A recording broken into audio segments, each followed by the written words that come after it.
This is a glide foot or spoon foot that goes on a long arm sewing machine, also on some just regular sewing machines, but mainly long arms. They're kind of expensive. They're about $50, depending on what brands you have, $50 or more.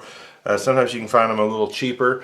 But they're made out of acrylic, and they have kind of a fatal flaw in my mind, and that's that they're made out of acrylic. There's little cuts in here, and the way they get in there is if you grab the thread and you pull it any type of distance, or you move, it's tacked into the quilt, and you move it any amount of distance, that thread will pull on this edge, and it gets hot enough that it'll cut into it. And over time, what happens is as you're sewing around, your thread will get caught in there, and then you get tension problems and just all kinds of problems. To me, it's kind of a fatal flaw in these, and the way I was going to fix that is to put a brass insert in there so that it won't matter anymore how much thread you pull through there, because that brass, I wouldn't think it would cut into the brass. There's a little piece that I made, and it's from 3/32 hobby tubing.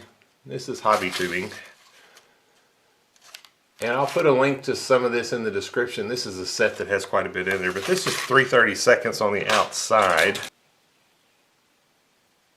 and you have to cut a piece off. Now, I chucked this in my lathe, but you could put it in a drill and do the same thing. I've inserted a wire in here because otherwise I'll lose this piece and never see it again. Now, the easiest way to cut this stuff off is to take it, run it, and then take a utility knife and push on it, and it'll cut right off.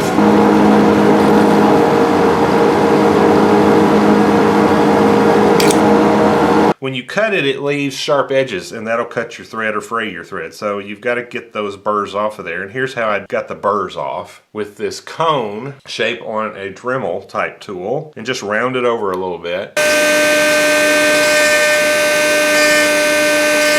And then I chucked it back in there and did the same thing to get the burr off the other side. Now, you're probably not going to be able to do that unless you have a lathe, and you probably don't. But you could get a needle file, and I'll put some needle files in the description in case you need those.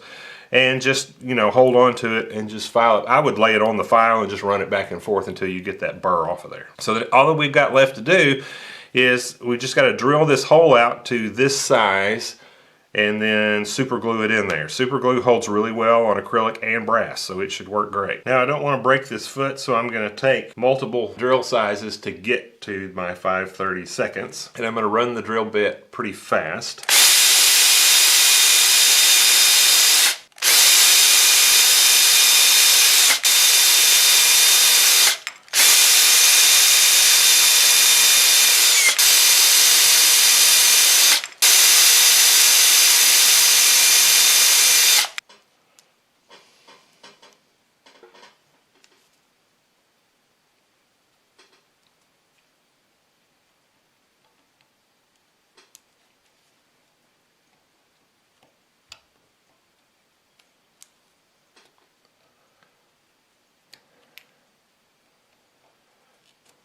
Okay, so the plan was that I was going to super glue this into there, but I actually got a really good press fit. I can't hardly push it out, so I'm not going to glue it in.